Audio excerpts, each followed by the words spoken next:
Welcome to CCO Behind the Scenes, an Oyster Stew podcast miniseries. I'm Jeffrey Hiller, Managing Director at Oyster Consulting, former Senior Counsel for the SEC's Division of Enforcement, and I've also served as CCO at many well-known global investment firms. I've seen both sides, I've been on both sides, and I literally helped write the textbook for U.S. modern regulatory compliance. Being CCO is more than just checking boxes. There are office politics to navigate, nuances to deal with regulators and board members, and of course, ethical issues. Join me as I share my real experiences and lessons learned from my decades in the industry. Some things you just won't get from a textbook. Last episode, I talked about tone at the top, SEC exam document protection, and how to use exceptions to your advantage, and some effective ways to communicate with your board. This time, I'd like to talk about repeat violations and escalating issues.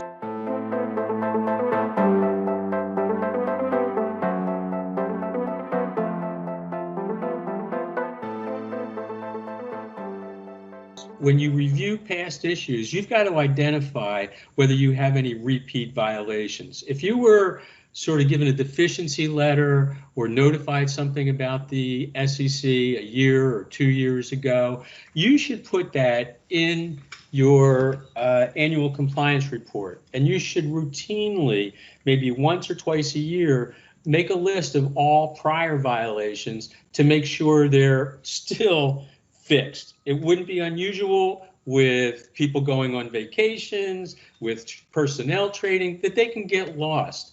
And it's not for a bad purpose, but just in the normal course, you do so much that sometimes you lose sight of those things.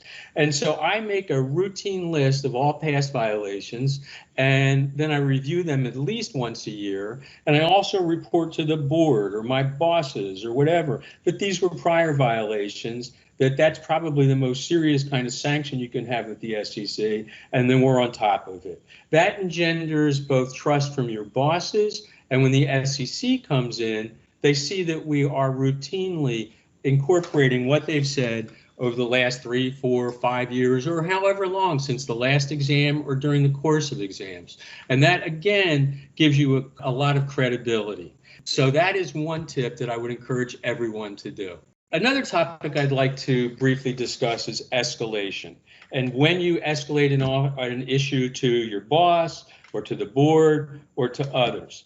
Many times I've had a staff member come to me with a panic. We have an awful trade error and we need to notify everyone immediately. It is critical and we could lose a lot of money.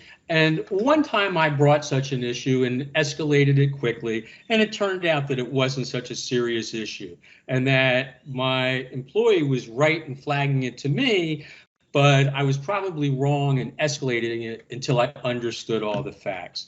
And so I dig into those facts, I look at what we have, I vet it, and of course you want to escalate these things in a timely manner, but you don't want to either over-escalate or under-escalate. So when you bring something to higher superiors or others in the firm, you want to make sure you understand all the facts. And if you have the time, you also want to understand what the solution is.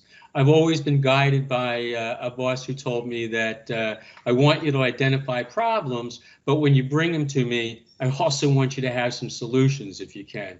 And so that's been a really important part of how I manage compliance and how I escalate matters. I would talk about one time when I had a case where a portfolio manager in Asia, one of our portfolio managers, committed a trade error and overbought something unintentionally. Selling it would cost us about $500,000 as a trade error. So the first thing I did was scope out what was done. And the second thing I did was look at all her emails to see if she had discussed these and to see what the problem was. And one of the important things I found at firms is many firms charge trade errors back to the bonus pool of the unit that caused them.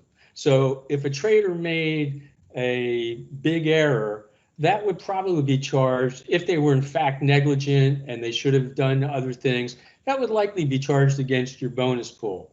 And so from the get-go, you have people who have a financial interest in it not being a trade error.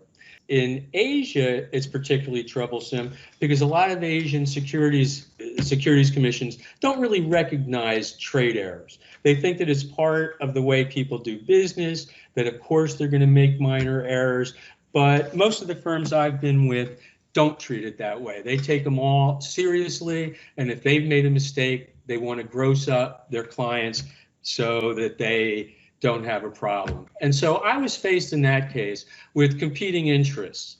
And what the email showed was that the trader tried to reverse the trade and cover it up with their counterpart at the executing broker. When I saw all those, it became pretty clear to me that we had to make it whole. It was pretty clear to the trading unit that they didn't want to make it whole because it was $500,000. And so we met with the CEO and I let everybody express their concern.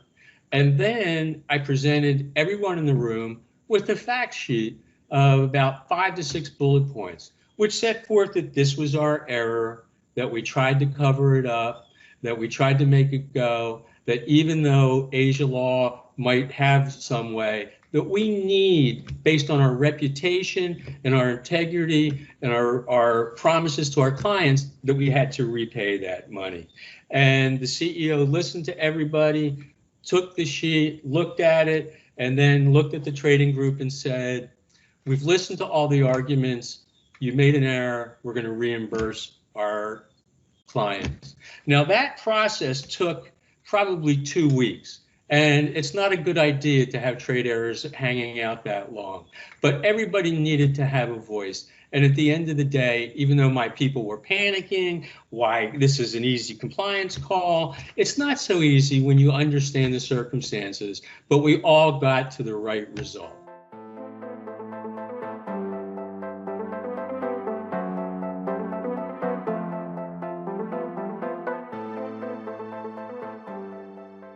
Thanks for listening, and I hope you found this helpful. If you like what you heard, make sure to follow the Oyster Stew podcast on whatever platform you listen to. Oyster consultants are industry practitioners. We aren't career consultants. We've done your job and know the issues you face. If you'd like to learn how we help firms start, run, and protect and grow their business, visit our website at www.oysterllc.com.